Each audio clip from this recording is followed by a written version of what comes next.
क्या आपने कभी सोचा है कि जब इस दुनिया से सब मुंह मोड़ लेते हैं, जब अपना भी पराया बन जाए, जब आंसू बहाने के लिए कोई कंधा ना हो, तब कौन आता है आपकी रक्षा के लिए? क्या भगवान सच में उतरते हैं इस धरती पर? और अगर आते हैं तो कब, कैसे? ये सिर्फ एक कहानी नहीं है, ये उस अदृश्य सत्य का दर्शन है जो हर पीड़ित आत्मा को जानना चाहिए। एक बूढ़ी मां की वो यात्रा जिसे सबने त्याग दिया, लेकिन एक ने नहीं, प्रभु ने।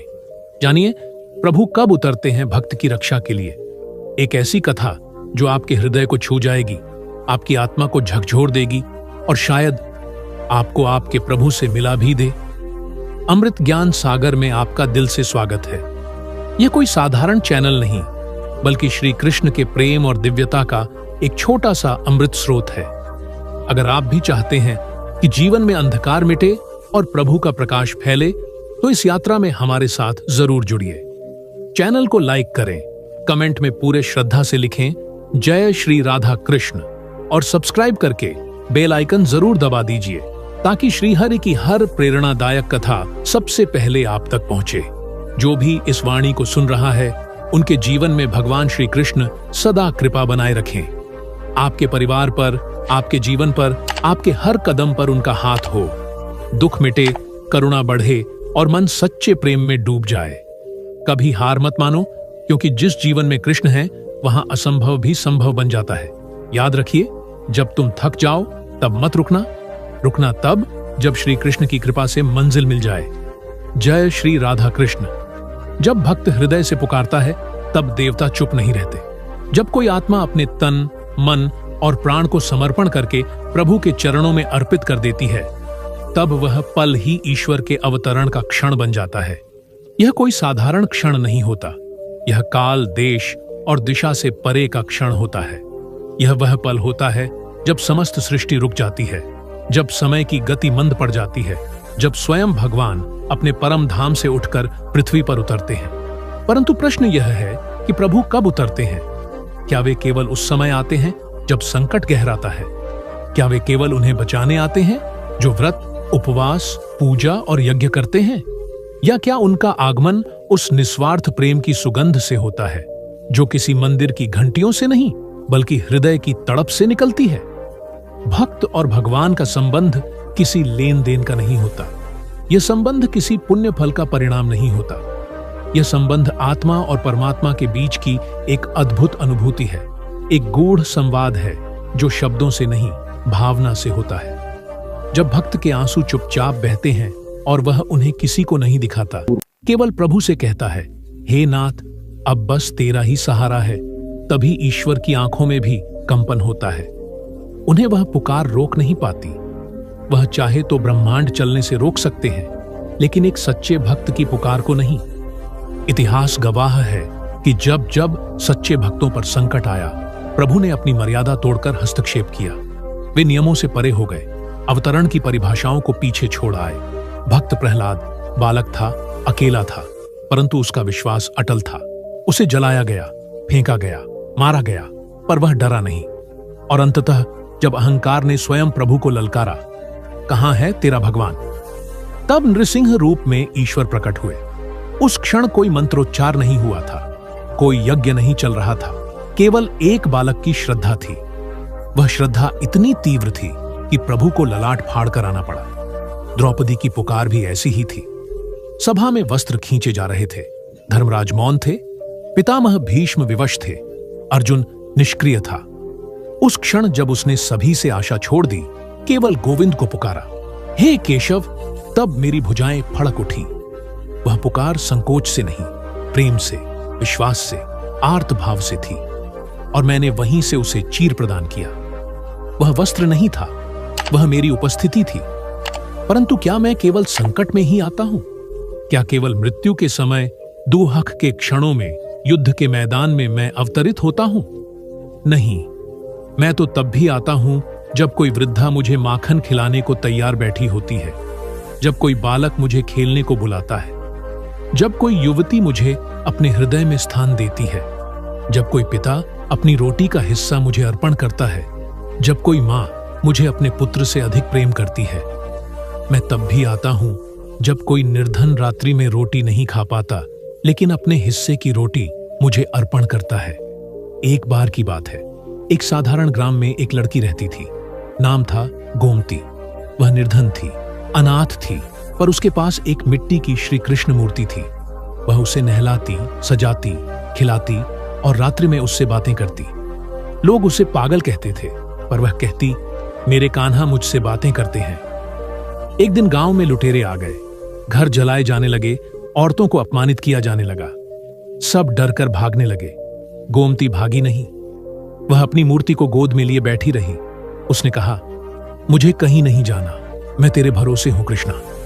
वह रात भयानक थी, पर सुबह जब गांव वाले लौटे, उन्होंने देखा गोमती की झोपड़ी वैसी की वैसी थी। कुछ भी नहीं जला था। कोई भी लुटेरा वहां नहीं पहुंचा। पूछने पर उसने केवल एक बात कही, रात्रि में एक काला सुंदर बालक आया था। उसने मेरे चारों ओर रेखा खींच दी थी। कोई भीतर नहीं आ सका। लोग हंसे, पर वह मुस्कुराती रही। पर वह जानती थी वह कौन था। मैंने उसके विश्वास को साकार किया, क्योंकि वह डरते हुए नहीं, समर्पण करते हुए बैठी थी। जब कोई भय के साथ मुझे पुकारता है, मैं मार्ग देता हूं।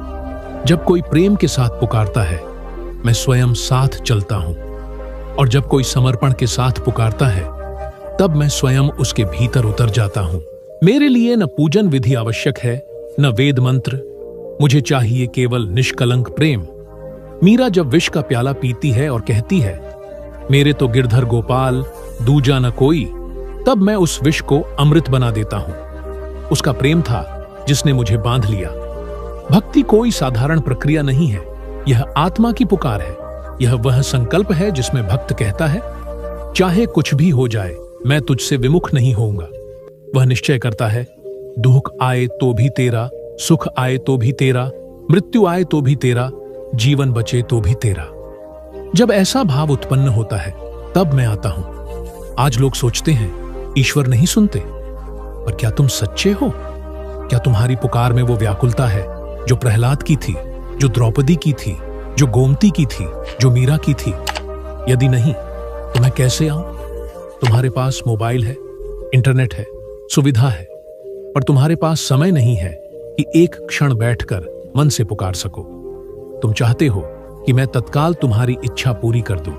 तुमने मुझे आदेश देना शुरू कर दिया है, प्रभु अब तक नहीं आए? तुम तो कहते थे कि भक्त की रक्षा करते हो। क्या यही श्रद्धा है? मैं किसी आदेश का पालन नहीं करता। मैं समर्पण का सेवक हूं। जो मुझे आदेश देता है वह मुझे नहीं जानता। जो मुझे आंसुओं से बुलाता है, मैं उसके द्वार पर सेवक बनकर आता हूं। मैंने यह नियम नहीं बनाया कि भक्त को दुख न हो, पर मैंने यह वचन अवश्य दिया है, भक्त कभी अकेला नहीं रहेगा। उसका दुख मैं बांटता हूं, उसकी पीड़ा मैं सहता हूं। कभी वह देख नहीं पाता, पर मैं साथ चलता हूं। जब अर्जुन कुरुक्षेत्र में विषाद में डूब गया, तो मैंने उसे उपदेश दिया, गीता सुनाई। मैंने उससे कहा, तू मेरा है, तू उठ, लड़। मैंने उसका रथ चलाया, उसकी रक्षा की, पर युद्ध उसे ही करना पड़ा। यह भी सत्य है। मैं तुम्हारे लिए युद्ध नहीं करूंगा, पर तुम्हारे साथ युद्ध में अवश्य रहूंगा। मैं तुम्हें बचाने नहीं, तुम्हें जगह देने आता हूं। कलयुग एक ऐसा युग है जहां न तो सत्य स्पष्ट है, न ही धर्म सरल। यह वह युग है जहां अधर्म को सम्मान मिलता है और सच्चाई को तिरस्कार। ऐसे युग में जब कोई भक्त उठकर कहता है, मुझे केवल श्री हरि चाहिए, तब वह संसार के विरुद्ध खड़ा हो जाता है। यह कोई आसान निर्णय नहीं होता। कलयुग में जब कोई व्यक्ति अपने जीवन को भक्ति के रंग में रंगता है, तब उसके हर कदम पर परीक्षा होती है। लोग हंसते हैं, उसका मजाक उड़ाते हैं, उसे पाखंडी कहते हैं। लेकिन जो इन सब से ऊपर उठकर कहता है, मेरे लिए केवल प्रभु ही पर्याप्त है, उसी के लिए स्वयं प्रभु उतरते हैं। कलयुग में भक्तों के लिए मेरा आगमन एक नए रूप में होता है। अब मैं शस्त्र लेकर नहीं आता, बल्कि शरण देकर आता हूं। अब मैं युद्ध नहीं करता, मैं मन को शांति देता हूं। अब मैं प्रकट रूप में नहीं आता, मैं अदृश्य रहकर भक्त के हृदय में स्फुरण करता हूं। हां, मैं अब भी आता हूं। मैं आज भी उन्हीं के लिए आता हूं जो मुझे पूरी सच्चाई, प्रेम और समर्पण से पुकारते हैं। दक्षिण भारत में एक गांव था जहां एक विधवा स्त्री अपने एकमात्र पुत्र के साथ रहती थी। वह अत्यंत निर्धन थी, लेकिन हर दिन प्रभु वेंकटेश्वर की पूजा करना नहीं भूलती थी।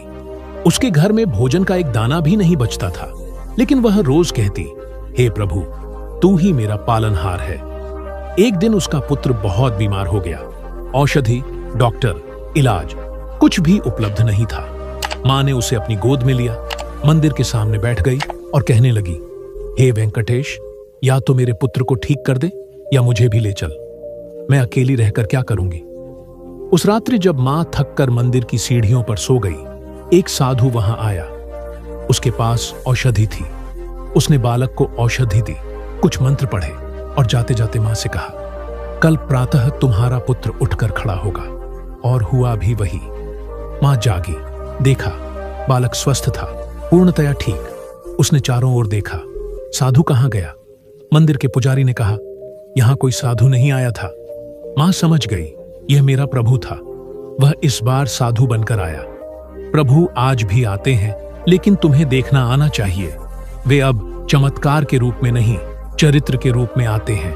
वे तुम्हारे आसपास के लोगों में तुम्हारी रक्षा करते हैं, किसी मित्र के माध्यम से, किसी अपरिचित के माध्यम से, किसी संकट में दिखने वाले प्रकाश के माध्यम से। तुलसीदास जी जब वनवास में थे, तब मार्ग में एक डाकू ने उन्हें रोक लिया। वह लूटपाट करने वाला व्यक्ति था। उसने कहा, जो भी है दे दो। तुलसीदास ने कहा, मेरे पास केवल राम नाम है। डाकू हंसा, नाम से क्या होता है। तुलसीदास बोले, तू मेरा सब कुछ ले जा, लेकिन एक बार इस नाम को बोल। डाकू ने मजाक में ही सही कहा, राम, और उसी क्षण उसके भीतर बदलाव शुरू हो गया। वह रोने लगा। तुलसीदास ने उसे गले लगा लिया, अब तू मेरा नहीं, राम का है। और वह डाकू भक्त बन गया। प्रभु वहीं थे, उस परिवर्तन में, उस आंसू में। जब कोई अत्यंत निराश हो जाता है, जब उसे संसार से कोई आशा नहीं रहती, तब वह पुकार भीतर से निकलती है, एक हृदय विदारक पुकार, हे प्रभु, मैं अब थक गया हूं, अब तू ही कर कुछ। वह समय होता है जब मैं प्रकट होता हूं, कभी किसी संत के रूप में, कभी किसी मित्र के रूप में, कभी किसी प्रकाश के रूप में, और कभी अंतर्मन की आवाज के रूप में। कभी एक युवती थी जिसका नाम था भावना। उसका विवाह ऐसे व्यक्ति से हुआ जो नास्तिक था, क्रूर था। वह न केवल उसकी उपेक्षा करता, बल्कि जब वह भगवान का नाम लेती तो उसका उपहास करता। भावना फिर भी रोज प्रार्थना करती और कहती, प्रभु, तू इसे समझा दे, तू इसे अपनी शरण में ले आ। कई वर्षों तक वह प्रार्थना करती रही। एक दिन उसके पति को भयंकर बुखार आया। कोई दवा काम नहीं कर रही थी। अंत में डॉक्टर ने कहा, अब केवल चमत्कार ही बचा सकता है।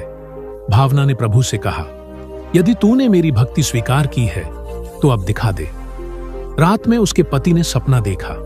एक सुंदर पुरुष पीले वस्त्रों में खड़े हैं और कह रहे हैं, अब बहुत हुआ, अब तू मेरी भक्त को कष्ट नहीं देगा। सुबह जब वह उठा, उसका बुखार चला गया और न जाने क्यों उसके हृदय में एक शांति थी। उसी दिन से उसने श्रीमद् भगवद गीता पढ़ना शुरू किया। भावना की वर्षों की पुकार प्रभु ने सुनी जब समय आया, क्योंकि भक्त का विश्वास समय से बड़ा होता है। जब कोई कहता है, मैं कब से बुला रहा हूं, तू क्यों नहीं आया, तब मैं मुस्कुराकर कहता हूं, मैं हर दिन तेरे पास आया हूं, पर तूने मुझे पहचाना नहीं। मैं हवा के झोंके में आया, मैं पत्ते की सरसराहट में आया, मैं उस बच्चे की मुस्कान में आया, मैं उस संत की दृष्टि में आया, पर तू अपने दुख में इतना डूबा था कि मुझे पहचान नहीं सका। जब तेरा मन शांत हो जाएगा, जब तू भीतर से निष्पक्ष होकर देखेगा, तब मैं तुझे दिखूंगा। कलयुग में मैं भजन के माध्यम से आता हूं। जब तू एकांत में बैठकर सच्चे हृदय से हरे कृष्ण कृष्ण कृष्ण हरे हरे, हरे राम राम राम हरे हरे कहता है, तब मैं वहां होता हूं। उस मंत्र की शक्ति ही मेरा वाहन है। वह मंत्र केवल शब्द नहीं, वह मेरा स्वरूप है। कभी कभी भक्त रोता है, हार मान लेता है। वह कहता है, हे प्रभु, मैं तो तेरा था, फिर तूने मुझे ही सबसे कठिन परीक्षा में क्यों डाला। तब मेरी चुप्पी ही उसका उत्तर होती है, क्योंकि जब वह गहराई से देखता है तो समझता है, जिस समय वह सबसे अधिक टूटा था, उसी समय मैं सबसे अधिक उसके पास था। परीक्षा का समय वह क्षण होता है जब मैं भक्त को उस स्थिति में ले जाता हूं जहां से वह पहले कभी नहीं गुजरा।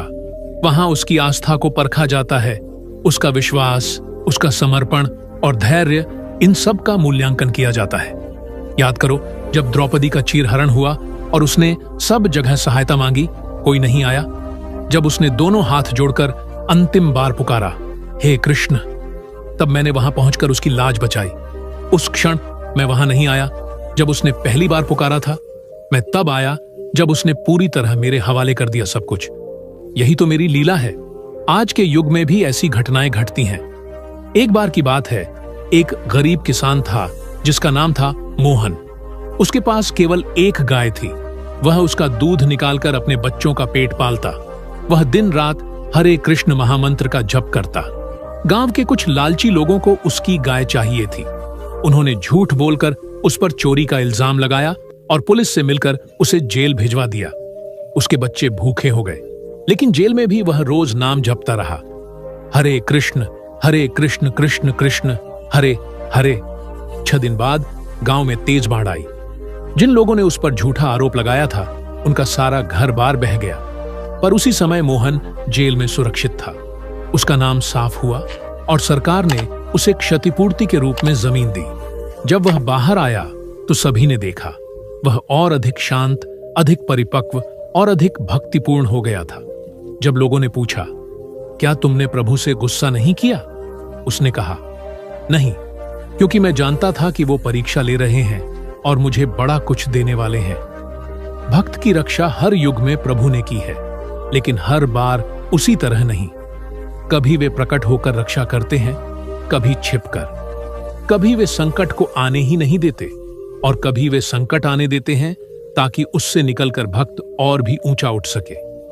जब संकट आता है और हम सोचते हैं कि अब कोई मार्ग नहीं बचा, वही क्षण होता है जब नया द्वार खुलता है। लेकिन यह द्वार केवल उस भक्त को दिखाई देता है जिसने अंधकार में भी प्रभु की ज्योति देखनी सीखी है, जो कहता है, हे प्रभु, मैं तुझसे नाराज नहीं, मैं तुझसे प्रार्थना कर रहा हूं। वही मेरी कृपा का पात्र होता है। बाबा कबीर ने कहा था, दुख में सुमिरन सब करे, सुख में करे न कोय, जो सुख में सुमिरन करे, दुख काहे को होए। लेकिन मैं कहता हूं, जो दुख में भी मुस्कुराकर कहे, हे मेरे राम, तुझ पर विश्वास है, उसके लिए मैं स्वयं युद्ध भूमि में उतर आता हूं। आज की दुनिया में मेरा वाहन घोड़ा या गरुड़ नहीं, बल्कि समय है। मैं समय के साथ आता हूं, सही समय पर, भक्त के जीवन में परिवर्तन की घड़ी बनकर। तुम सोचते हो कि यह केवल संयोग है, पर वह संयोग नहीं, मेरी योजना है। कभी कभी तुम सोचते हो प्रभु ने मेरी प्रार्थना नहीं सुनी, पर सच्चाई यह है कि मैं तुम्हारी हर प्रार्थना सुनता हूं, पर उसका उत्तर तुम्हारे कल्याण के अनुसार देता हूं, न कि तुम्हारी इच्छा के अनुसार। भक्त को जो चाहिए वह हमेशा लाभकारी नहीं होता, लेकिन जो प्रभु देता है वह हमेशा जीवन को ऊपर उठाने वाला होता है। परीक्षा का उद्देश्य केवल कष्ट देना नहीं होता, उसका उद्देश्य यह है कि भक्त जान पाए कि उसका भीतर कितना निर्मल है, कितना स्थिर है। जैसे सोने को तपाकर उसकी शुद्धता बढ़ाई जाती है, वैसे ही भक्त की आत्मा को कठिनाइयों की आग में तपाकर मुझे अधिक प्रिय बनाया जाता है। जब कोई माँ अपने बच्चे को पहली बार चलना सिखाती है तो वह हाथ छोड़ती है ताकि बच्चा खुद पर भरोसा करना सीखे। पर माँ कभी दूर नहीं जाती, वह वहां ही होती है जहां से वह तुरंत दौड़ कर आ सके। ऐसे ही मैं भी कभी कभी तुम्हें लगता हूं कि मैं दूर चला गया हूं, पर मैं वहीं हूं, बस एक पुकार की दूरी पर। रात्रि गहरी हो चुकी थी, चंद्रमा बादलों में छिपा था और वनों में नीरवता थी। माया एक वृद्धा बन चुकी थी, उसका शरीर थक चुका था, पर उसकी आत्मा अब पहले से अधिक तेजस्वी थी। जीवन भर उसने बस एक ही प्रश्न अपने हृदय में संजोए रखा था, हे प्रभु, तू मेरी रक्षा कब करेगा? वर्षों तक उपेक्षा, तिरस्कार और कष्ट सहकर भी वह हारी नहीं, टूटी नहीं। एक दिन वह प्रभु के चरणों में बैठ गई, आंखें बंद करके, और धीरे से कहा, हे मेरे नाथ, आज तू उत्तर दे, तू मेरी रक्षा कब करेगा? तभी उसे अनुभव हुआ जैसे किसी ने उसके सिर पर करुणा से हाथ रखा हो। उसने आंखें खोली, वहां कोई नहीं था, पर भीतर एक दिव्य स्वर गूंजा, माया, मैं हर बार उतरा जब तू टूटी, जब तू रोई, जब तूने कहा कि तू अकेली है, मैं तब तेरे भीतर था। मैं उस धैर्य में था जिससे तूने कष्ट सहा। मैं उस प्रेम में था जिससे तूने अपमान करने वालों को क्षमा किया। मैं उस विश्वास में था जिससे तूने कभी हार नहीं मानी। और मैं उस क्षण उतर गया जब तूने यह प्रश्न ही छोड़ दिया कि प्रभु कब आएंगे, और यह स्वीकार कर लिया कि प्रभु हैं ही। माया की आंखों से आंसू नहीं, प्रकाश बह निकला। अब उसे सब स्पष्ट दिखाई दे रहा था। हर अपमान में प्रभु की योजना थी, हर कठिनाई में छिपा हुआ एक वरदान था। अब उसे यह समझ आ गया था कि प्रभु हमेशा हमारे भीतर ही होते हैं, पर हम बाहर खोजते हैं। जब हम संपूर्ण समर्पण कर देते हैं, जब हम अपेक्षा नहीं केवल आस्था रखते हैं, तब प्रभु प्रकट होते हैं। उसने अपने जीवन की ओर देखा। जिस बेटे ने उसे त्याग दिया, उसने वही बेटी के रूप में जन्म लिया जो अब उसके पास थी और सेवा कर रही थी। जिस गांव ने उसका अपमान किया, वही गांव अब उसे माता मानकर चरणों में बैठता था। प्रभु ने समय लिया, पर जब उतरे तो सब कुछ बदल दिया। भक्त की रक्षा का अर्थ केवल उसके शारीरिक संकटों से मुक्ति नहीं है। सच्ची रक्षा वह होती है जब प्रभु हमें हमारे अहंकार, हमारे भय, हमारे अज्ञान से मुक्त करते हैं। और यह रक्षा तभी होती है जब भक्त का समर्पण पूर्ण होता है। प्रभु कहते हैं, हे भक्त, मैं तुझसे वादा करता हूं, तू 1 कदम मेरी ओर बढ़ा, मैं 100 कदम तेरी ओर दौड़ कर आऊंगा। तू बस पुकार सच्चे हृदय से, फिर देख मेरी कृपा कैसे बरसती है। जब तू थक जाए, टूट जाए, हार मान ले, तो भी मुझे मत भूलना, क्योंकि मैं तो वह दीपक हूं जो आंधी में भी बुझता नहीं। जब यह कथा अंत की ओर पहुंची, तब एक दिव्य वाणी चारों दिशाओं में गूंजी।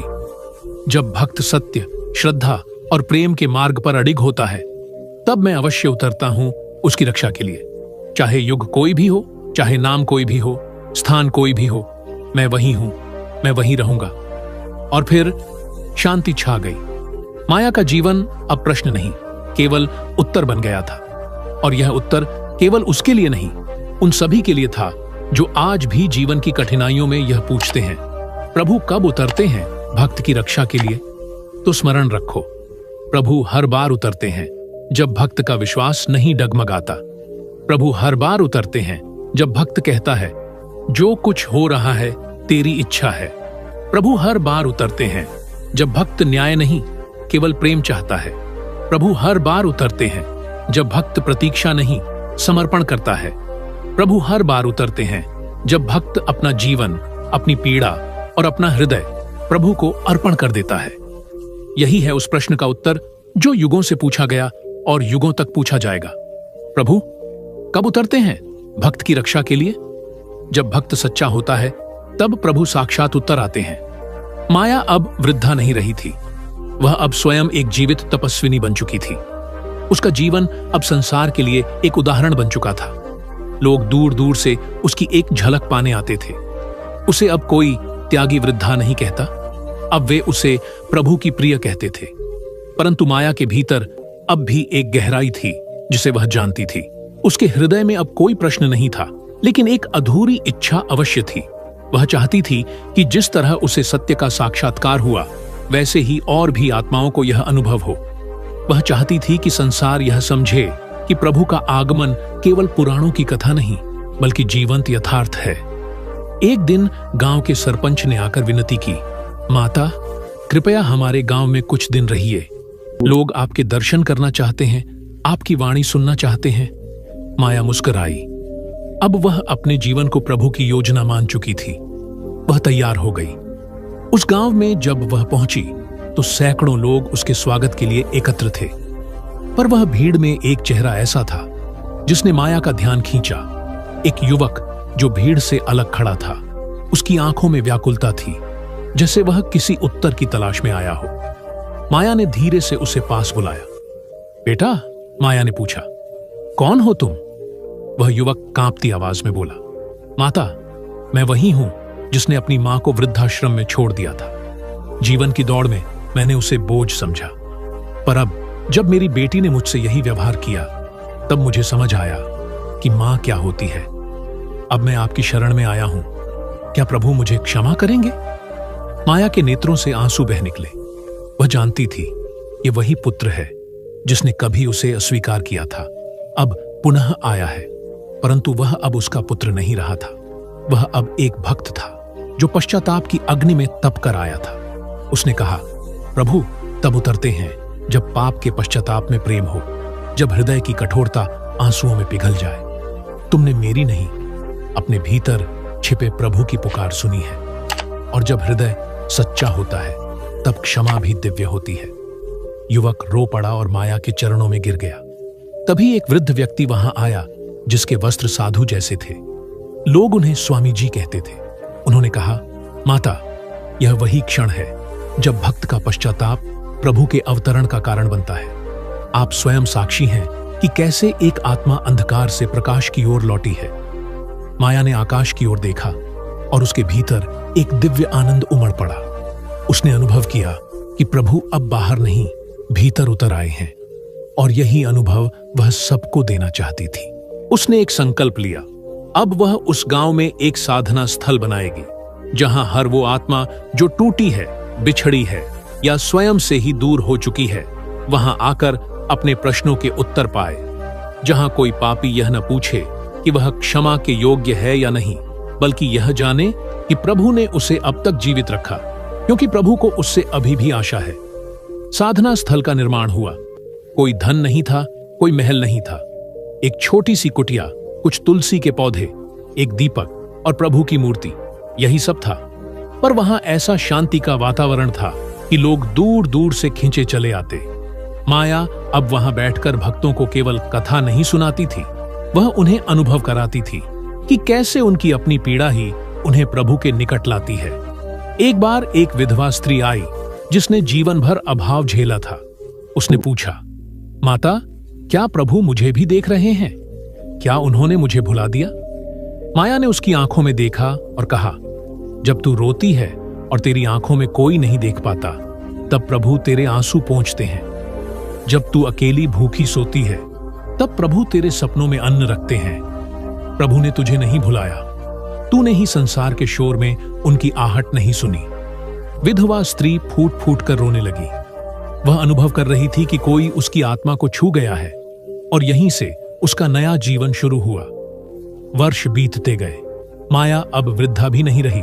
वह एक चेतना बन चुकी थी जो लोगों के हृदयों में जीवित थी। परंतु उसकी यात्रा का अंत अब समीप था। एक दिन वह शांत बैठी थी जब उसे एक दिव्य आलोक दिखाई दिया। एक स्वर आया, माया, अब तेरा समय आ गया है। चल, अब तू उस धाम को लौट जहां से तुझे संसार में भेजा गया था। माया ने आंखें बंद की और स्मित मुस्कान के साथ बोली, प्रभु, अब मुझे कोई प्रश्न नहीं है। आपने मेरी रक्षा तब नहीं की जब मैंने मांगी, आपने तब की जब मैं समर्पित हुई। अब मुझे कोई भय नहीं है। आपने मुझे जान लिया, यही मेरा उद्धार है। उस रात माया की आत्मा प्रभु के धाम चली गई। लेकिन उसके बनाए उस साधना स्थल में आज भी दीप जलते हैं। लोग वहां जाते हैं और जब जब कोई टूटता है, कोई थकता है, कोई हारता है, वहां बैठता है और प्रभु को पुकारता है तो उसे उत्तर मिलता है। कभी हवा में, कभी किसी बच्चे की मुस्कान में, कभी किसी वृद्ध के स्पर्श में और कभी अपने ही हृदय की धड़कन में एक दिव्य स्वर गूंजता है, मैं यही हूं। मैं हर उस क्षण में हूं जब तू सच्चे दिल से पुकारता है। मैं तुझ में ही उतर चुका हूं। तू ही मेरा मंदिर है। मैं वहीं उतरता हूं जहां भक्त टूटा हुआ होता है पर भरोसा नहीं छोड़ता। और यही है इस कथा का शाश्वत सत्य। यह कहानी केवल माया नामक वृद्धा की नहीं है। यह हर उस आत्मा की यात्रा है जो जीवन के दुखों से थक कर प्रभु की शरण में आती है। माया ने जन्म लिया एक सामान्य नारी के रूप में, जिसने परिवार को संवारा, बच्चों को पाला, पति का साथ निभाया और अंततः वृद्धावस्था में अकेली छोड़ दी गई। वह टूटी बिखरी, परंतु भीतर कहीं विश्वास की एक चिंगारी शेष रही। यही चिंगारी वह कारण बनी जिसकी रोशनी में उसकी आत्मा ने प्रभु को पुकारा। जीवन के संघर्षों के बीच उसने यह जाना कि प्रभु केवल तब नहीं आते जब हम उन्हें आवाज देते हैं, वे तब उतरते हैं जब हम अपने अस्तित्व को समर्पण में परिवर्तित कर देते हैं। उन्होंने माया को वृद्धाश्रम में अकेला नहीं छोड़ा, बल्कि उसकी परीक्षा ली, उसकी चेतना को परिपक्व किया। जब माया ने अपने दुखों को सेवा में परिवर्तित किया, जब उसने स्वयं को दूसरों के लिए समर्पित किया, जब उसके भीतर की करुणा प्रभु के प्रेम का प्रतिबिंब बन गई, तब प्रभु ने स्वयं उसकी रक्षा की। शब्दों में नहीं, चमत्कारों में नहीं, बल्कि आत्मिक अनुभूति में। माया के जीवन में कोई बड़ा अवतार नहीं हुआ, कोई दिव्य शक्ति आकाश से नहीं उतरी, न ही कोई युद्ध हुआ, न राक्षस मारे गए। परंतु माया के भीतर जो अहंकार, जो पीड़ा, जो प्रश्न थे, उन्हें प्रभु ने हर क्षण मिटाया। और यही सबसे बड़ा अवतरण है। जब प्रभु हमारी आत्मा में उतरते हैं, उसे प्रेम, क्षमा, धैर्य और प्रकाश से भर देते हैं। माया की मृत्यु उस सत्य का साक्षात्कार थी जहां भक्त और भगवान अलग नहीं रहते। जब उसने अपनी अंतिम सांस ली, तब वह शरीर से गई, परंतु चेतना बनकर हजारों हृदयों में बस गई। उस साधना स्थल की मिट्टी अब भी साक्षी है कि कैसे एक टूटी हुई आत्मा ने संपूर्णता प्राप्त की। यह कथा हमें यह सिखाती है कि प्रभु का अवतरण तिथियों या युगों में नहीं होता, वह हर दिन होता है, हर पल होता है, हर उस क्षण होता है जब एक भक्त सच्चे हृदय से पुकारता है। प्रभु वहां नहीं उतरते जहां लोग दिखावे के लिए पूजा करते हैं, वे वहां उतरते हैं जहां कोई अपनी आत्मा को प्रभु की गोद में रख देता है। यह कहानी हमें बताती है कि दुख कोई दंड नहीं है, यह वह द्वार है जिसके आर पार प्रभु की दृष्टि होती है। दुख हमें झुकाता है और झुका हुआ ही हृदय प्रभु के निकट पहुंचता है।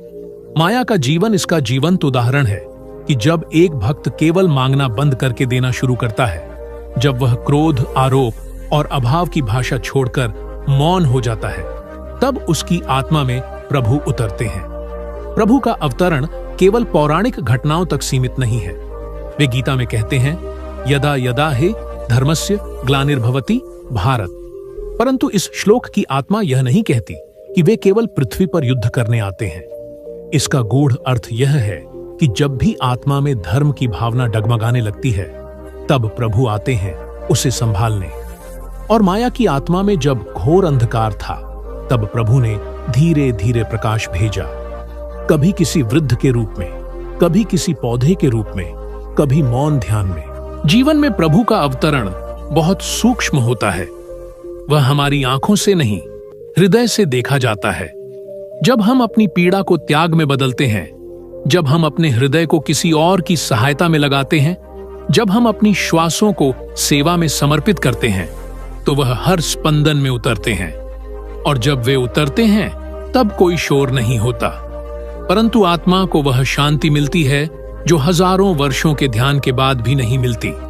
यह कथा बताती है कि प्रभु केवल मंदिरों में नहीं, वह उस वृद्ध के अकेलेपन में है, उस विधवा के आंसू में है, उस बच्चे की मुस्कान में है, उस पश्चाताप की अग्नि में है, और हर उस क्षण में है जहां कोई अपने जीवन का उत्तर प्रभु से मांगता है, परंतु स्वयं को उनके चरणों में छोड़ देता है।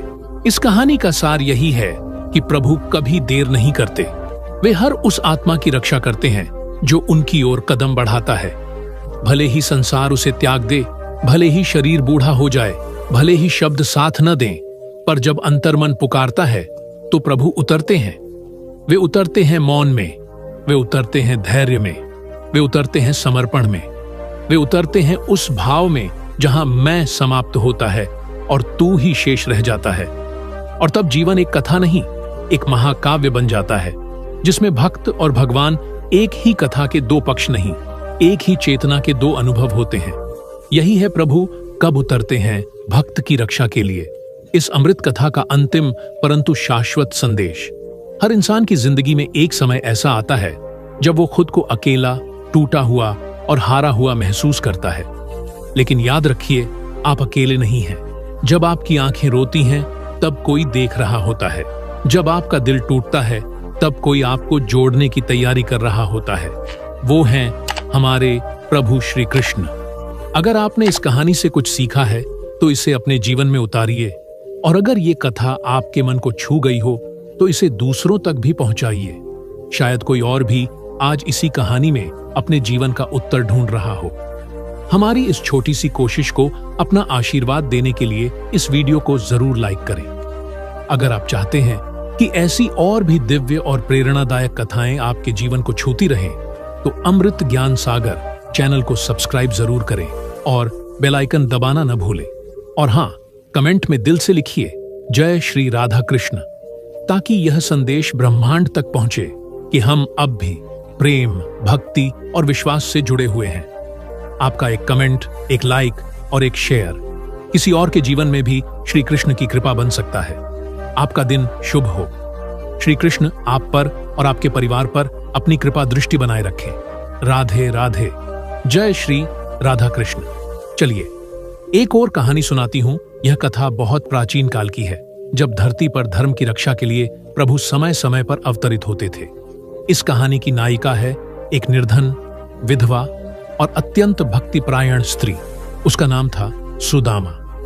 यह नाम सुनते ही लोग भ्रमित हो जाते थे कि यह किसी पुरुष का नाम है, परंतु गांव में वह सुदामा बाई के नाम से प्रसिद्ध थी। उसके पति का देहांत बहुत पहले हो चुका था और वह अपने इकलौते पुत्र माधव के साथ जंगल के किनारे एक छोटी सी कुटिया में रहती थी।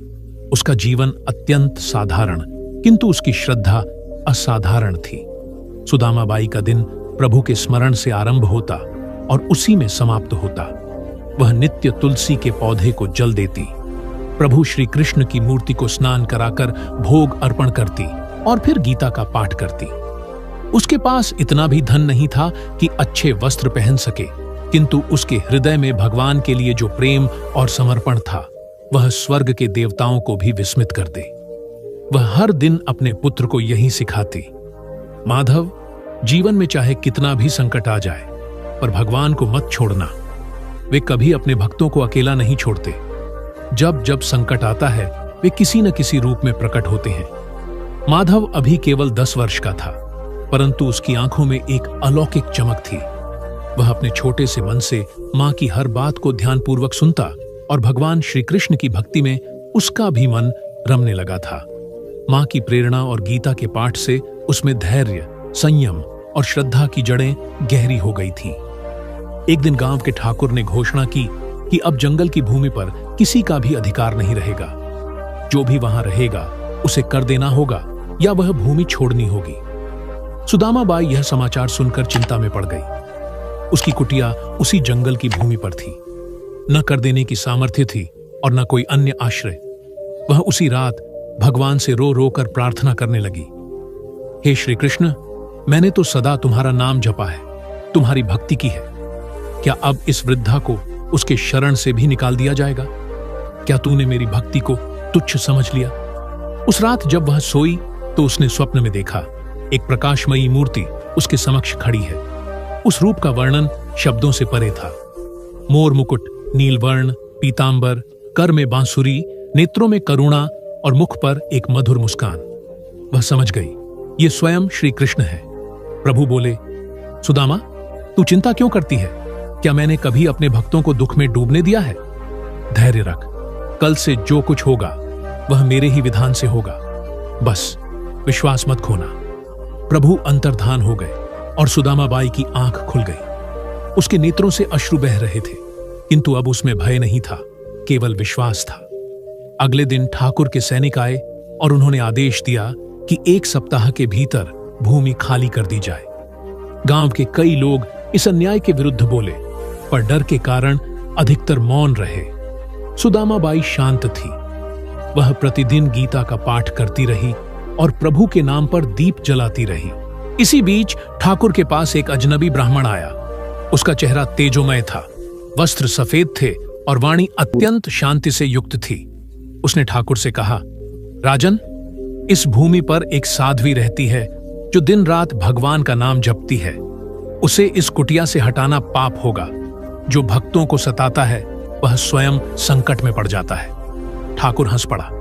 उसने उस ब्राह्मण को तुच्छ समझा और बोला, यह मेरी भूमि है, यहां मैं जो चाहूं वह करूंगा। कौन रोक सकता है मुझे? ब्राह्मण मुस्काया और बोला, धर्म को जितना दबाओगे उतना ही वह तुम्हें चुनौती देगा। यह मत भूलो कि जब रावण ने सीता का अपहरण किया तो भगवान राम आए। जब कंस ने अत्याचार बढ़ाया तो श्री कृष्ण प्रकट हुए।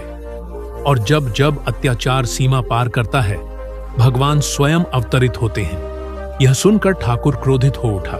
उसने ब्राह्मण को अपमानित कर बाहर निकाल दिया। किंतु उस रात ठाकुर को एक भयानक स्वप्न आया। वह देखता है कि एक अज्ञात शक्ति ने उसका महल नष्ट कर दिया है। उसके सैनिक भाग रहे हैं और एक दिव्य पुरुष उसे न्याय का उपदेश दे रहा है। जब उसकी नींद खुली तो वह पसीने पसीने हो चुका था। यह केवल स्वप्न नहीं था, एक चेतावनी थी। उधर सुदामाबाई शांत चित्त होकर गीता का पाठ कर रही थी। उसी क्षण उसका पुत्र माधव दौड़ता हुआ आया और बोला, मां, ठाकुर के महल में आग लग गई है। सब लोग कह रहे हैं कि यह किसी दैवी शक्ति का कोप है। कोई कहता है कि यह उस ब्राह्मण का श्राप है, कोई कहता है कि यह ईश्वर की चेतावनी है। सुदामाबाई ने आंखें बंद की और प्रभु को नमन करते हुए बोली, प्रभु, तू सत्य है, तू न्याय है, तू ही भक्त का रक्षक है। अगले दिन ठाकुर स्वयं सुदामाबाई की कुटिया पर आया। वह पूरी तरह बदल चुका था। उसका अहंकार चूर हो गया था। उसने हाथ जोड़कर कहा, माताजी, मुझे क्षमा करें, मैंने आपके साथ अन्याय किया। मुझे नहीं पता था कि आपकी भक्ति इतनी महान है कि स्वयं ईश्वर आपकी रक्षा के लिए उतर आते हैं। आपकी कुटिया को कोई नहीं हटाएगा। यह भूमि अब सदा के लिए आपकी है। यह सुनकर सुदामाबाई की आंखों से अश्रु बह निकले। उसने ठाकुर को आशीर्वाद दिया और कहा, पुत्र, भगवान केवल भक्तों की रक्षा नहीं करते, वे अत्याचारियों को भी सुधारने आते हैं। तूने अपने भीतर का रावण मार डाला, यही सबसे बड़ा चमत्कार है। गांव के लोग यह देखकर स्तब्ध रह गए। सबने देखा कि सच्ची भक्ति में कितनी शक्ति होती है। उस दिन के बाद से सुदामाबाई गांव की आचार्य बन गई। लोग उसके पास आते, जीवन की उलझनों में मार्गदर्शन मांगते और वह उन्हें श्री कृष्ण की कहानियों, गीता के श्लोकों और भक्ति के रहस्यों से जीवन जीने की कला सिखाती। माधव बड़ा होकर एक ज्ञानी ब्राह्मण बना और गांव-गांव जाकर लोगों को धर्म का उपदेश देने लगा। मां की भक्ति और प्रभु की कृपा से उसका जीवन आदर्श बन गया। और हर बार जब कोई पूछता कि प्रभु कब उतरते हैं भक्त की रक्षा के लिए, वह मुस्कुराकर उत्तर देता, जब भक्त का विश्वास अडोल होता है, जब संकट सामने होता है और जब कोई और सहारा नहीं होता, ठीक उसी क्षण प्रभु प्रकट होते हैं। कभी किसी के रूप में, कभी किसी घटना के रूप में, कभी स्वयं अपने दिव्य रूप में, लेकिन वे आते हैं, अवश्य आते हैं। इस कथा ने यह सिद्ध कर दिया कि भगवान केवल वेदों और पुराणों में नहीं रहते, वे आज भी हैं, जीवित हैं, जागृत हैं। वे हृदय में बसते हैं, जहां सच्ची भक्ति होती है। उन्होंने सुदामाबाई को कुटिया नहीं दी, उन्होंने उसे विश्वास दिया, श्रद्धा दी, आत्मबल दिया, और वही सबसे बड़ा चमत्कार था। भक्त की रक्षा करने के लिए भगवान को सुदर्शन चक्र चलाने की आवश्यकता नहीं, केवल उनकी कृपा दृष्टि ही पर्याप्त है। जब तक संसार में ऐसे भक्त हैं, तब तक प्रभु अवतरित होते रहेंगे। यही सनातन सत्य है, यही ईश्वरीय न्याय है। गांव में उस दिन के बाद बहुत कुछ बदल गया। जहां कभी ठाकुर का भय छाया रहता था, अब वहां धर्म, प्रेम और सेवा का वातावरण बन गया था। ठाकुर ने न केवल सुदामाबाई की भूमि को सुरक्षित रहने दिया, बल्कि पूरे गांव के लोगों से क्षमा मांगी और सार्वजनिक रूप से यह घोषणा की कि अब गांव की हर निर्धन विधवा, अनाथ बालक और दुखी किसान को न्याय और संरक्षण मिलेगा। सुदामाबाई के जीवन की तपस्या का यह प्रत्यक्ष फल था। मां ने अपने पुत्र माधव से कहा, बेटा, अब समय है कि तू अपने जीवन को प्रभु की सेवा में समर्पित कर। तू अब बड़ा हो रहा है और मैंने जो कुछ भी सीखा वह तुझे दिया। अब तू वह दीपक बन जो दूसरे घरों को उजास दे। माधव ने मां के चरण स्पर्श किए और गांव के पास के तीर्थ स्थानों की ओर निकल पड़ा। उसकी यात्रा प्रारंभ हुई एक छोटे से गांव से, जहां वह कुछ दिनों एक पुराने मंदिर में रुका। वहां उसने देखा कि लोग केवल पूजा को कर्मकांड समझते हैं। वे दीपक जलाते थे, परंतु दिल में अंधकार था। माधव ने मंदिर के बाहर बैठकर भागवत कथा सुनानी शुरू की। वह केवल श्लोक नहीं पढ़ता था, वह हर श्लोक की व्याख्या जीवन से जोड़कर करता। उसकी वाणी में मां की तपस्या का तेज था और प्रभु की करुणा की अनुभूति। लोग धीरे धीरे उसकी ओर आकर्षित होने लगे। कथा केवल एक दिन नहीं, कई दिन चली और जब समाप्त हुई तो वह गांव बदला हुआ था। लोग अब झूठ नहीं बोलते, दान देने लगे थे, आपस में प्रेम करने लगे थे। एक दिन कथा समाप्त होने के बाद एक वृद्ध स्त्री आई, जिसकी आंखें पत्थर आ गई थीं। उसने माधव से कहा, बेटा, मेरे बेटे की हत्या कुछ दुष्टों ने कर दी थी। अब मैं अकेली रह गई हूं। मैं उन हत्यारों से बदला लेना चाहती हूं। तू धर्म की बातें करता है, क्या तू मुझे न्याय दिला सकता है? माधव ने उसका हाथ थामा और बोला, मां, तू न्याय मांग रही है या बदला? न्याय केवल ईश्वर दे सकते हैं। बदले की भावना तुझे केवल और अधिक अंधकार में ले जाएगी। उस स्त्री की आंखों से अश्रु बह निकले और वह धीरे धीरे शांत हो गई। उसने अपनी प्रतिशोध की भावना त्याग दी और माधव के संग आश्रम में रहने लगी। यह केवल एक घटना नहीं थी। हर गांव, हर नगर, जहां भी माधव गया, वहां लोगों के भीतर छिपा हुआ विष निकलने लगा और वहां प्रेम, क्षमा और विश्वास की भूमि अंकुरित होने लगी। धीरे धीरे लोग उसे बाल योगी माधव कहने लगे। परंतु माधव कभी यह नहीं भूला कि उसका मूल्य कहां है। उसकी मां की कुटिया और उसके ईश्वर श्री कृष्ण, जिन्होंने उसकी मां की रक्षा के लिए स्वयं लीला की थी। मां सुदामाबाई वृद्ध होती जा रही थीं, किंतु उनका तेज कभी मंद नहीं हुआ। वे रोज गीता पाठ करती, तुलसी को जल देती और उन लोगों को शरण देती जिन्हें जीवन में कोई दिशा नहीं मिल रही थी। उनकी कुटिया अब केवल एक आश्रय स्थान नहीं रही, वह एक तीर्थ बन गई थी। एक दिन माधव लौटकर मां के पास आया। वह अब युवावस्था में प्रवेश कर चुका था, किंतु उसका चेहरा इतना शांत और दिव्य था कि लोग कहते थे, यह तो लगता है किसी आर्षि का अवतार है। मां ने उसे गले लगाया और पूछा, बेटा, अब तू क्या करेगा? माधव ने उत्तर दिया, मां, मुझे जीवन भर गीता और भागवत का प्रचार करना है। मुझे ऐसे गांवों में जाना है जहां लोग अंधकार में हैं, जहां प्रभु का नाम मिट चुका है, जहां मनुष्य केवल शरीर से जीवित है, आत्मा से नहीं। मैं उन्हें जागृत करूंगा मां। मां की आंखों में गर्व के आंसू थे। उन्होंने कहा, बेटा, यही सच्चा भक्त है जो केवल अपनी रक्षा के लिए नहीं, औरों के जीवन को बचाने के लिए ईश्वर से जुड़ता है। फिर एक दिन ऐसा आया जब मां सुदामाबाई ने अपने प्राण त्याग दिए। अंतिम समय में उन्होंने केवल इतना कहा, हे प्रभु, तूने मेरे विश्वास को कभी टूटने नहीं दिया। तूने मेरी कुटिया की रक्षा की। तूने मेरे बेटे को अपना सेवक बना दिया। अब मैं तुझसे मिलने को तैयार हूं। और उनकी आंखें धीरे धीरे बंद हो गईं। पूरे गांव ने उनकी अर्थी को कंधा दिया और लोग कहने लगे, यह देवी थी, ईश्वर इनके लिए स्वयं आए थे।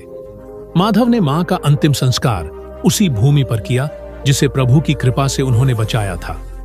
फिर उन्होंने वहीं एक आश्रम बनवाया जिसमें गीता का पाठ, संतों की संगति, अनाथों की सेवा और ध्यान प्रवचन होता था। एक दिन एक राजा वहां आया जिसे जीवन में वैराग्य प्राप्त हो गया था। उसने माधव से पूछा, तू कौन है? कोई आशे? कोई अवतार? माधव मुस्कुराया और बोला, मैं तो केवल एक मां का पुत्र हूं जिसकी भक्ति ने ईश्वर को विवश कर दिया था कि वे स्वयं उसकी रक्षा करने आए। मैं तो केवल उसी करुणा का प्रचारक हूं। राजा ने सिर झुका दिया और वहीं रहने का निश्चय किया। इस प्रकार सुदामाबाई की भक्ति ने केवल उनके जीवन को नहीं, अपितु अनेकों को प्रभावित किया।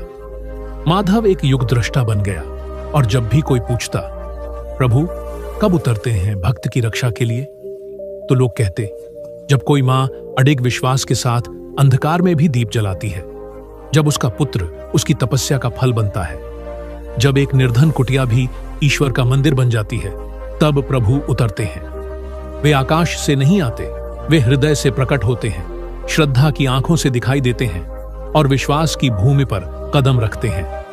कथा का यह अंतिम भाग यही संदेश देता है, प्रभु केवल एक बार नहीं उतरते, वे हर क्षण उतरते हैं।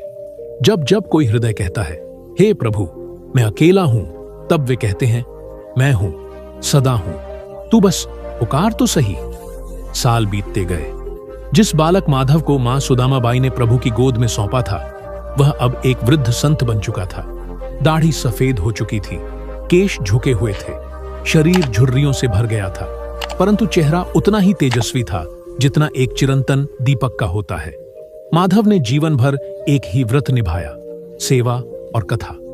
वह जहां भी गया वहां उसने भगवान श्री कृष्ण की बात कही, गीता की व्याख्या की और यह संदेश दिया कि प्रभु भक्त के साथ तभी खड़े होते हैं जब भक्त अपने हृदय के हर कोने से उन्हें पुकारता है।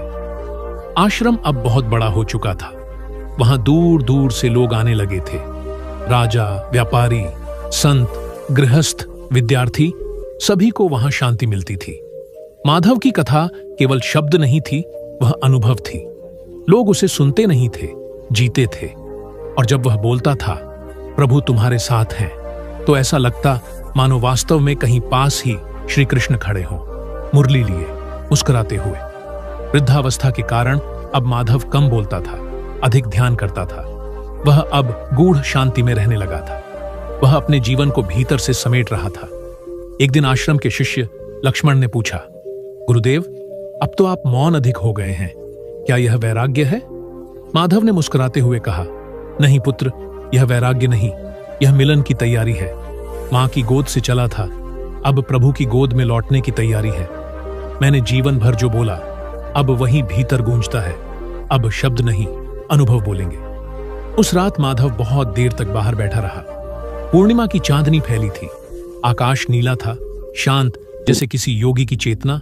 उसने आकाश की ओर देखा और धीरे से कहा, हे नंदलाल, जब मेरी मां अकेली थी तू आया, जब मैं भ्रम में था तूने रास्ता दिखाया, अब जब शरीर थक गया है अब तू ही आ जा मुझे लेने के लिए।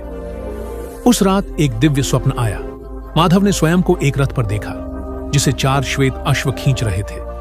रथ का सारथी स्वयं श्री कृष्ण थे। उन्होंने पीछे मुड़कर देखा और कहा, माधव, अब समय आ गया है। जीवन की यात्रा पूर्ण हुई, अब लोक से परलोक की यात्रा आरंभ हो। अगले दिन प्रातः वह पहले की तरह ध्यान करने बैठा। शिष्य उसके चरणों में बैठे रहे, परंतु उस दिन उसने कोई प्रवचन नहीं दिया। उसकी आंखें बंद थीं, होठों पर मुस्कान थी।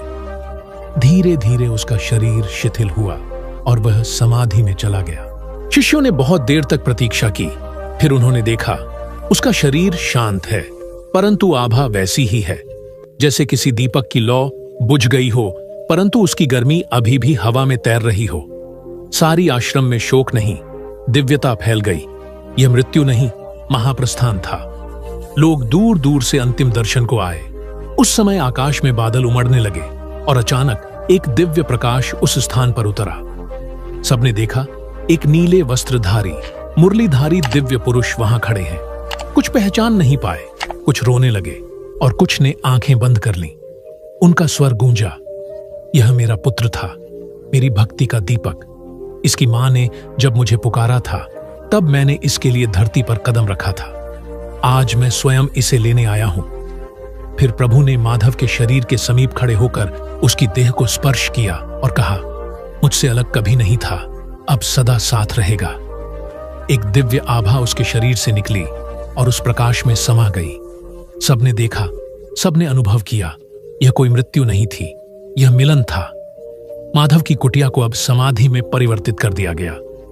वहां लोगों ने एक पत्थर पर यह श्लोक उकेरा, जहां अडिग श्रद्धा होती है वहां प्रभु स्वयं उतरते हैं।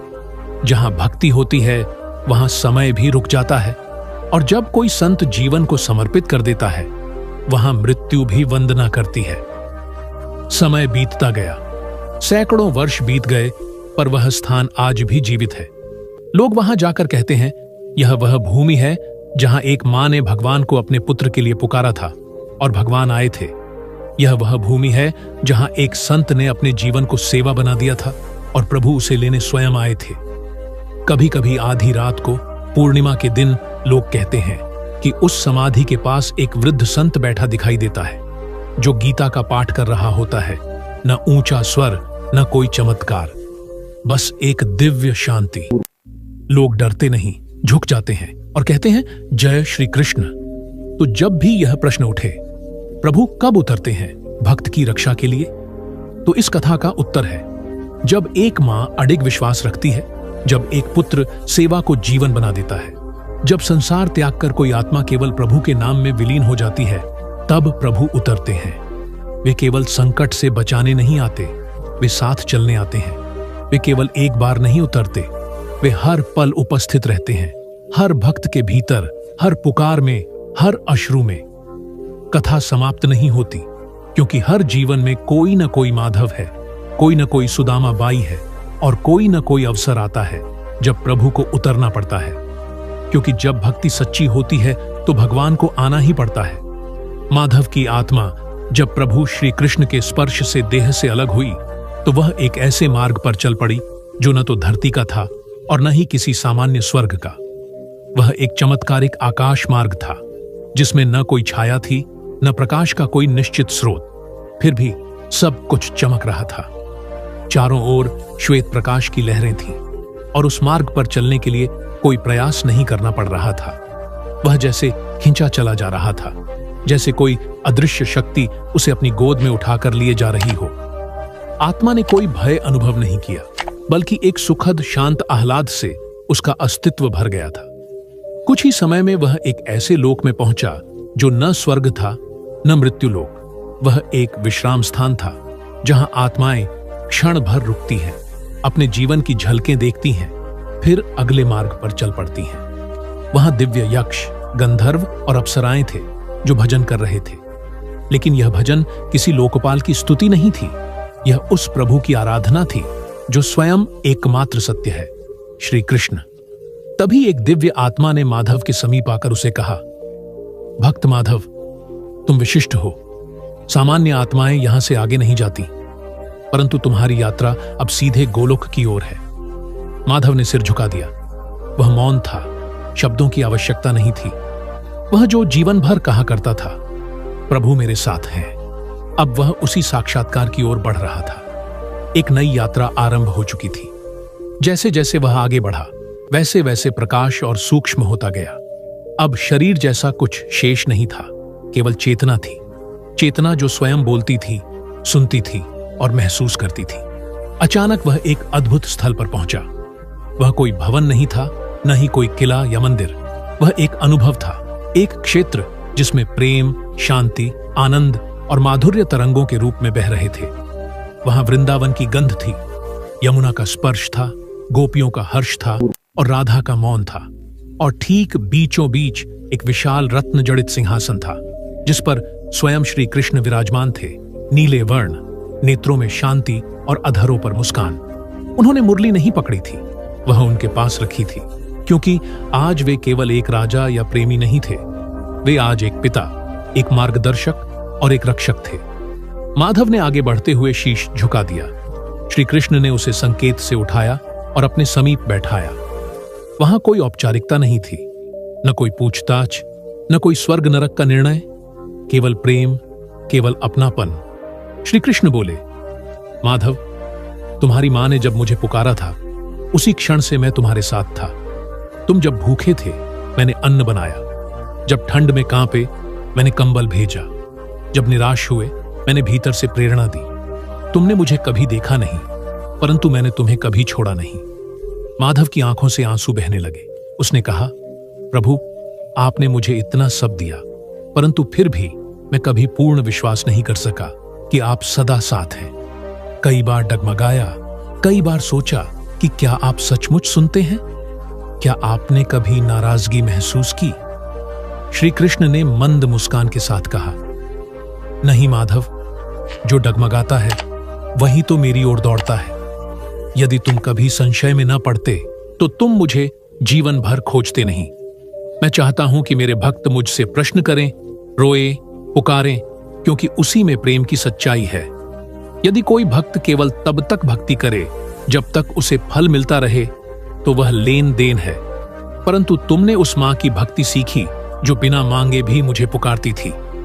तुम्हारी भक्ति निष्काम थी, इसीलिए मैं आया। माधव ने पूछा, प्रभु, परंतु संसार में तो लाखों लोग संकट में होते हैं। सब तो आपको पुकारते हैं, सबके लिए तो आप नहीं उतरते। तब आपके उतरने का मापदंड क्या है? श्री कृष्ण ने गंभीर होकर कहा, माधव, मैं सबकी पुकार सुनता हूं। जो भी मुझे पुकारता है, मैं वहां होता हूं। परंतु मेरा उतरना केवल भौतिक रूप में नहीं होता। कई बार मैं विचार के रूप में आता हूं, कई बार किसी व्यक्ति के रूप में, कई बार परिस्थिति को बदलकर और कई बार समय को मोड़कर। परंतु जब कोई भक्त पूरे जीवन को मेरी सेवा बनाकर समर्पित कर देता है, जब उसका हृदय, शब्द, कर्म और श्वासें केवल मेरे लिए जीती है, तब मैं वहां नहीं, वहां से स्वयं उसके पास उतरता हूं। मैं तब उतरता हूं जब कोई भक्त अपने जीवन से यह सिद्ध कर दे कि वह मेरे बिना अधूरा है और मुझे बिना मांगे भी पुकारे। जब किसी माँ की आंखों में केवल अपने पुत्र के लिए नहीं, मेरे लिए भी आंसू हों। जब कोई बालक अपना संपूर्ण जीवन किसी को कुछ न देने के बाद भी प्रेम देता रहे, तब मुझे स्वयं चलकर आना पड़ता है, क्योंकि तब वह भक्ति नहीं, वह मेरा प्रतिबिंब होती है। यह कहते कहते श्री कृष्ण थोड़े मौन हो गए। वातावरण में गहराई आ गई। माधव ने अपनी चेतना को झुकाते हुए कहा, प्रभु, अब मैं क्या करूं? क्या मुझे यहीं रहना होगा? श्री कृष्ण बोले, माधव, यह तुम्हारा घर है, परंतु तुम्हारा जीवन अब भी सिखाता है। धरती पर अभी तुम्हारे अनेक शिष्य हैं जो तुम्हारे जीवन को पढ़ेंगे, समझेंगे और मेरे प्रति श्रद्धा में दृढ़ होंगे। इसलिए तुम्हारी आत्मा को थोड़ा और समय वहां के समीप रहना होगा, एक अदृश्य मार्गदर्शक बनकर। तुम उनकी प्रेरणा बनोगे, कभी स्वप्न में, कभी विचार में, कभी किसी किताब के शब्दों में। फिर जब उनका मार्ग पूर्ण हो जाएगा, तब तुम पूर्णतया मेरे साथ होोगे। तुम्हारी मां पहले ही मेरे समीप है। वह हर जन्म में एक नई मां बनकर किसी ऐसे भक्त को जन्म देगी जो संसार को सच्चे प्रेम का अर्थ बताएगा। यही तुम्हारी आत्मा की गति है, सेवा से सत्य तक और सत्य से मेरे चरणों तक। फिर श्री कृष्ण ने हाथ बढ़ाया और माधव की चेतना में वह तेज भर गया जिसे केवल मुक्ति कहा जा सकता है। वहां न तो विचार था, न पहचान, न नाम, न संबंध, केवल शुद्ध प्रकाश, केवल शुद्ध प्रेम, केवल प्रभु की उपस्थिति। माधव अब केवल माधव नहीं था, वह उस प्रेम का हिस्सा बन गया था जो अनादि है, अनंत है। उधर धरती पर आश्रम में शिष्य लक्ष्मण ध्यान में था। उसे एक सपना आया जिसमें माधव ने उससे कहा, लक्ष्मण, अब मैं देह में नहीं, चेतना में हूं। अब आश्रम केवल भवन नहीं, यह एक तीर्थ है। यहां आने वाला हर व्यक्ति प्रभु की अनुभूति करेगा यदि वह हृदय से खोजे। लक्ष्मण जागा तो उसकी आंखों में आंसू थे, परंतु मन में आनंद था। उसने वही किया जो माधव ने कहा था। समाधि के स्थान को एक दिव्य केंद्र बना दिया और वहां गीता, भागवत और कृष्ण कथा का अखंड पाठ होने लगा। लोग आते, सुनते, रोते और लौटते नहीं, वहीं रुक जाते। वहां अब केवल एक आश्रम नहीं था, वह एक जीवित साक्ष्य था इस सत्य का कि जब भक्ति सच्ची होती है तो प्रभु स्वयं उतरते हैं। समय की रेत सब कुछ ढक देती है, परंतु कुछ स्थल ऐसे होते हैं जो कभी विलीन नहीं होते। माधव का वह स्थान अब भी है। युग बीत गए, राजाओं के राज्य ढह गए, युद्ध हुए, सदी बदली, पर उस स्थान पर आज भी एक वट वृक्ष है जिसके नीचे एक शिलालेख है। उस पर लिखा है, यह वह भूमि है जहां प्रेम की गहराई ने भगवान को उतरने पर विवश कर दिया था। और जब कोई बालक या वृद्ध, निर्धन या धनवान, हताश या हर्षित वहां जाता है, बैठता है, आंखें बंद करता है, तो एक दिव्य ध्वनि भीतर गूंजती है, मैं सदा तुम्हारे साथ हूं। जब तुम मुझे सच्चे हृदय से पुकारोगे, मैं वहां आ जाऊंगा, क्योंकि मैं वचन दे चुका हूं, योगक्षेमम वहाम्यहम्। समय बीत गया, वर्षों नहीं, युगों के समान। आश्रम अब एक तीर्थ बन चुका था, जहां भक्तों की भीड़ नहीं, हृदय आते थे। और वहां एक दिव्य ऊर्जा थी जो शब्दों से परे थी, जो किसी ग्रंथ में नहीं लिखी जा सकती थी, जो केवल अनुभव में उतरती थी। यह वही ऊर्जा थी जो माधव की आत्मा से जन्मी थी और श्री कृष्ण के चरणों से प्रवाहित हुई थी। लेकिन यह अंत नहीं था, क्योंकि श्री कृष्ण के साथ साक्षात्कार के पश्चात भी आत्मा की यात्रा शेष थी। परंतु अब यह यात्रा बाहर नहीं, भीतर की थी। माधव की आत्मा, जो अब भौतिक बंधनों से मुक्त थी, एक ऐसे क्षेत्र में थी जहां विचारों की भी भाषा नहीं थी, केवल अनुभूतियां थीं। यह गोलोक का गहनतम स्तर था। वहां राधा की मौन आंखें थीं, गोपियों की पवित्र हंसी थी और स्वयं श्री कृष्ण का वह स्वरूप था जो किसी मंदिर में नहीं, केवल हृदय में बसता है। श्री कृष्ण ने माधव से कहा, अब जब तुम सब कुछ छोड़ चुके हो, नाम, शरीर, भाव, कामना, यहां तक कि अपने पुण्य और अपने प्रश्न भी, तभी तुम मेरे वास्तविक स्वरूप को देख सकते हो। तभी एक चमत्कार घटा। माधव की चेतना कृष्ण की चेतना में विलीन होने लगी। न किसी दीपक की लौ बुझे, न कोई विदाई हुई, केवल एक आत्मा जो युगों तक पृथ्वी पर अपने प्रभु को खोजती रही थी, अब उसी में समा रही थी। यह विलीनता न तो लय थी, न मोक्ष, यह मिलन था।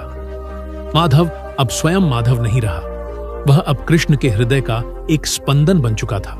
और ठीक उसी समय धरती पर एक बालक जन्म ले रहा था। एक निर्धन दंपत्ति के घर, एक गांव में, जो न तो किसी कथा में था न ही किसी मानचित्र में। वह बालक चुपचाप रो रहा था, पर उसकी आंखों में कुछ विशेष था। जन्म लेते ही उसने जिस प्रथम वस्तु को देखा वह एक टूटा हुआ राधा कृष्ण का चित्र था जो दीवार से झूल रहा था। उसकी मां ने उसे गोद में उठाते हुए कहा, बेटा, तू जरूर किसी संत की आत्मा है। वह बालक समय के साथ बड़ा हुआ और जब वह केवल 5 वर्ष का था तब उसने अपनी मां से पूछा, मां, भगवान हमारे साथ कब होते हैं? उसकी मां हंसी, पर उसकी आंखों में आश्चर्य था। ऐसा प्रश्न किसी साधारण बालक से नहीं आता। बालक ने उत्तर स्वयं दिया, जब हम उन्हें बिना बुलाए भी याद करते हैं तब वे हमारे साथ होते हैं। वह बालक दिन प्रतिदिन बड़े कौतूहल और करुणा से बड़ा होने लगा। वह पशुओं को देख रो पड़ता, पेड़ों को स्पर्श कर उनसे माफी मांगता और जब भी कहीं कोई दुखी होता वह चुपचाप उसके समीप बैठ जाता। उसका जीवन सहज था, परंतु उसकी आत्मा में वह तप था जो केवल वही आत्मा ला सकती थी जो प्रभु के हृदय से लौटकर आई हो। वह बालक माधव ही था, पर अब एक नई देह, नई परिस्थिति और एक नया उद्देश्य लेकर। धरती पर वह बालक अपने अंदर ही भगवान को महसूस करता था। वह किसी को नहीं कहता था, पर उसे प्रतिदिन स्वप्न में श्री कृष्ण दिखाई देते। कभी रास रचाते, कभी युद्ध भूमि में अर्जुन को गीता सुनाते और कभी मात्र मौन रहकर उसे देखते। और हर स्वप्न के बाद बालक जब जागता तो उसके जीवन का कोई प्रश्न हल हो चुका होता। गांव के लोग उसे चमत्कारी मानने लगे, परंतु बालक कभी गर्व नहीं करता, क्योंकि उसके भीतर से एक आवाज आती थी, जिसमें मैं हूं उसमें अभिमान नहीं हो सकता। वह बालक बड़ा हुआ और एक दिन उसने अपना घर छोड़ दिया, जैसे माधव ने किया था। पर अब यह गमन भक्ति की खोज में नहीं था, यह सेवा की पूर्णता के लिए था। वह स्थान स्थान जाकर लोगों को न कोई धर्म सिखाता न कोई पूजा, वह केवल प्रेम सिखाता। वह कहता, जो प्रेम में रोता है वह भगवान के सबसे निकट होता है। जब तुम्हारा प्रेम स्वार्थ से ऊपर उठे तब समझो भगवान उतर चुके हैं। एक दिन जब वह बालक अब एक युवा साधु बन चुका था, उसने एक वृद्ध स्त्री को देखा जो सड़क के किनारे बैठी थी, भूखी थी और कांप रही थी। वह पास गया, उसे अपने वस्त्र का एक भाग उठाया और अपना भोजन उसे दे दिया। वृद्धा ने उसकी ओर देखा और कहा, तू वही है ना जिसने पहले भी मुझे बचाया था? साधु मुस्कुराया। वृद्धा बोली, तू माधव है, मुझे याद है, मैंने तुझे कंबल दिया था। तू अब बड़ा हो गया है और भगवान अब भी तेरे साथ हैं। साधु की आंखें भर आईं। उसने वृद्धा के पांव छुए।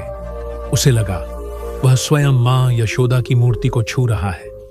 वह जान चुका था, जीवन की पुनरावृत्ति केवल पाप पुण्य के चक्र के लिए नहीं होती, यह प्रभु की योजना का हिस्सा होती है, जिसमें आत्माएं बार बार आती हैं, लोगों को सिखाने, बचाने और प्रभु की मूक कृपा को साकार करने।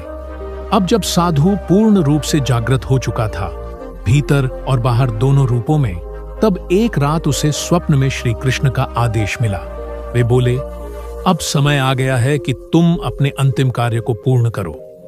उस तीर्थ पर जाओ जहां तुमने पहली बार मेरे दर्शन किए थे। वहां वह वट वृक्ष अब भी तुम्हारा प्रतीक्षा कर रहा है। वह साधु चला। अनेक वर्षों की यात्रा कर जब वह उस वट वृक्ष के नीचे पहुंचा तो उसने देखा, वृक्ष तो बूढ़ा हो गया था, परंतु उसकी छाया अब भी वैसी ही थी, शांत, करुणामयी, प्रेममयी। उसने आंखें बंद की, ध्यान में बैठ गया और श्री कृष्ण से कहा, प्रभु, अब मैं और कुछ नहीं चाहता, अब केवल आप ही हैं और मैं नहीं हूं। तभी एक दिव्य प्रकाश वहां प्रकट हुआ और श्री कृष्ण स्वयं वहां आए, ठीक वैसे ही जैसे पहले आए थे, नीले वर्ण, अधरों पर वह अनोखी मुस्कान और हाथों में अब कोई मुरली नहीं, केवल वरमुद्रा। उन्होंने साधु के सिर पर हाथ रखा और कहा, अब तुम मेरे नहीं, तुम मैं हो। चलो लौट चले, तुम्हारा कार्य पूर्ण हुआ। वह साधु वहीं समाधि में चला गया। न कोई मृत्यु, न कोई विलाप, केवल मौन। और जब भक्तगण वहां पहुंचे तो उन्हें लगा वटवृक्ष आज और भी अधिक हरा हो गया है और उसकी शाखाओं से कोई अनदेखी बांसुरी की मधुर ध्वनि आ रही है। यही वह क्षण था जब कथा समाप्त नहीं हुई। बल्कि एक नई कथा का आरंभ हुआ। एक ऐसी कथा जो हर युग में दोहराई जाती है, हर आत्मा में घटती है और हर बार श्री कृष्ण अपने वचन को निभाते हैं। धर्म की रक्षा, भक्त की सुरक्षा और प्रेम की पुनः स्थापना के लिए मैं अवतरित होता हूं। और जब कोई पूछे, प्रभु कब उतरते हैं भक्त की रक्षा के लिए, तो उत्तर यही होगा, जब भक्ति मां बन जाए, जब प्रेम पुत्र हो जाए, जब सेवा जीवन बन जाए और जब हृदय पुकारे बिना रो पड़े, तब प्रभु स्वयं चलकर आते हैं और फिर लौटते नहीं, बस रुक जाते हैं भक्त के अंतर्मन में सदा सदा के लिए। माधव की यात्रा जो प्रभु के प्रेम और रक्षा के लिए थी, वह एक ऐसी यात्रा थी जो न केवल उसकी आत्मा को शुद्ध करती है, बल्कि उसे आत्मज्ञान और समर्पण के उच्चतम शिखर तक पहुंचाती है। यह कथा केवल एक व्यक्ति के जीवन की नहीं थी, बल्कि मानवता की उस अभूतपूर्व यात्रा की थी जिसे हर व्यक्ति एक दिन अपने जीवन में अनुभव करता है। जब माधव ने अपने जीवन को समर्पित किया और प्रभु की शरण में जाकर अपने आत्मज्ञान को पूर्ण किया, तो वह केवल एक साधारण भक्त नहीं रहा, वह स्वयं में कृष्ण का एक अंश बन गया। एक ऐसी आत्मा जो समय और स्थान से परे होकर शुद्ध प्रेम और भक्ति की सबसे ऊंची अवस्था को प्राप्त कर चुकी थी। यह यात्रा किसी स्वप्न की तरह थी जो हर भक्त के हृदय में होती है। वह यात्रा जहां कोई भी बाधा नहीं होती, कोई भी विचार नहीं होता, केवल दिव्य प्रेम की स्थायी स्थिति होती है। और जब प्रभु ने उसे अपनी शरण में लिया, तो वह न केवल उसकी रक्षा कर रहे थे, बल्कि उसकी आत्मा को परम शांति और सर्वोत्तम अनुभव की ओर ले जा रहे थे। कथा में जब माधव ने अपने जीवन के अंतिम चरण में भगवान से मिलन की इच्छा की, तो वह अपनी आत्मा को उसी स्थान पर स्थित करता है जहां केवल कृष्ण की उपस्थिति हो सकती है, बिना किसी भौतिक सीमाओं के। यह वह पल था जब आत्मा और भगवान के बीच का भेद मिटा दिया गया और उन्होंने यह अनुभव किया कि प्रभु केवल उनके भीतर हैं और वे प्रभु में हैं। यही वह बिंदु था जब माधव ने अनुभव किया कि केवल आत्मसमर्पण और शुद्ध भक्ति के माध्यम से ही परम सत्य की प्राप्ति हो सकती है।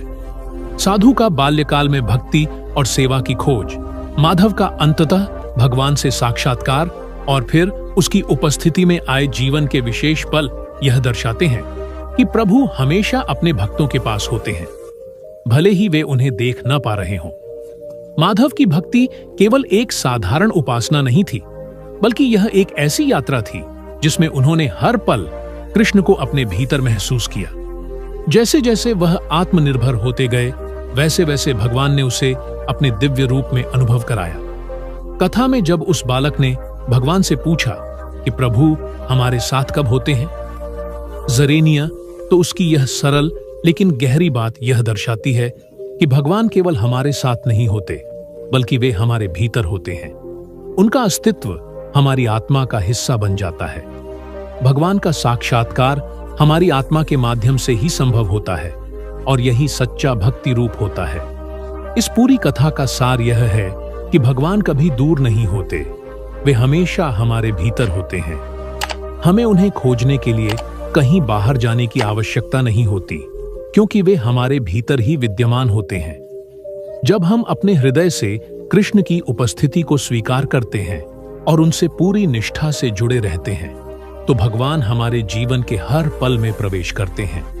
उनके साथ होने का वास्तविक अनुभव उस दिव्य प्रेम के अनुभव में ही समाहित है, जो न केवल हमें शांति प्रदान करता है, बल्कि हमें सत्य की ओर भी मार्गदर्शन करता है। कथा का अंत इस सत्य से होता है कि जीवन का हर पल, हर अनुभव और हर घटना एक महान उद्देश्य की ओर इशारा करती है। भगवान हमारे साथ हर समय होते हैं, लेकिन जब हम पूरी तरह से समर्पण के साथ उन्हें स्वीकार करते हैं, तब उनकी उपस्थिति हमारे जीवन का अभिन्न हिस्सा बन जाती है। इस यात्रा के द्वारा हमें यह सीखने को मिलता है कि जब भी हम किसी कठिनाई, समस्या या संकट का सामना करते हैं, तब हमें विश्वास रखना चाहिए कि प्रभु हमारी रक्षा के लिए हर पल हमारे पास होते हैं। वे हमें हमारी आत्मा के साथ जोड़ते हैं और हमें जीवन के हर पहलू को समझने की शक्ति देते हैं। अंततः माधव की कथा हमें यह सिखाती है कि प्रभु की शरण में जब हम अपने मन और आत्मा को पूर्ण रूप से समर्पित करते हैं, तब भगवान हमें अपने शरण में लेते हैं। उनके इस प्रेम और आशीर्वाद में कोई भेदभाव नहीं होता, कोई समय की सीमा नहीं होती। प्रभु हर काल में, हर स्थान पर अपने भक्तों की रक्षा के लिए अवतरित होते हैं, और यह कहानी हमें इस सच्चाई को पूरी तरह से समझने का अवसर देती है कि प्रभु का प्रेम और उनकी उपस्थिति हमेशा हमारे साथ होती है। प्रभु कब उतरते हैं भक्त की रक्षा के लिए? जब भक्त पूरी निष्ठा और भक्ति से अपने जीवन को प्रभु के चरणों में समर्पित करता है, तब प्रभु स्वयं अपने भक्त को ढूंढकर उसकी रक्षा करते हैं। वे समय, स्थान और परिस्थिति से परे होते हुए अपने भक्त की मदद के लिए हमेशा तैयार रहते हैं। उनकी रक्षात्मकता न केवल बाहरी संकटों से होती है, बल्कि आत्मिक शांति और ज्ञान की प्राप्ति के रूप में भी होती है, जो केवल सच्चे भक्त को मिलती है। यही भगवान का वास्तविक रूप है। वह न केवल रक्षा करते हैं, बल्कि अपने भक्तों को अपने दिव्य प्रेम में समाहित कर उन्हें एक नई चेतना और उद्देश्य प्रदान करते हैं। इस प्रकार माधव की कथा एक अमूल्य उपदेश देती है कि जीवन का उद्देश्य केवल भगवान के प्रेम और भक्ति की प्राप्ति है। यही वह सत्य है जिसे हर भक्त को पहचानने और अपने जीवन में आत्मसात करने की आवश्यकता है। प्रभु हमेशा अपने भक्तों के साथ होते हैं, बस हमें उन्हें अपने हृदय में महसूस करने की आवश्यकता है। दोस्तों, ये कहानी हमें एक बहुत बड़ी सच्चाई सिखाती है कि जब हमारा भरोसा दुनिया से उठ जाता है, तब भगवान खुद हमारे सहारा बनते हैं। लेकिन ये चमत्कार तभी होता है जब हमारी श्रद्धा सच्ची हो और समर्पण पूर्ण हो। अगर आपने भी कभी ऐसा अनुभव किया है जहां कोई दिखाई नहीं दिया, लेकिन आपको लगा कि कोई ऊपर से आपकी रक्षा कर रहा है, तो समझ लीजिए वो प्रभु ही थे। अगर ये कहानी आपके दिल को छू गई हो, तो इसे लाइक जरूर कीजिए, ताकि हमें पता चले कि आप भी उन लोगों में हैं जो भगवान में विश्वास रखते हैं। कमेंट करके हमें बताएं कि इस कहानी का कौन सा हिस्सा आपको सबसे ज्यादा प्रेरणादायक लगा। और हां, ऐसी ही दिव्य और प्रेरक कहानियों के लिए हमारे चैनल को सब्सक्राइब जरूर करें, क्योंकि अगली कहानी शायद आपकी जिंदगी बदल दे। जय श्री कृष्ण।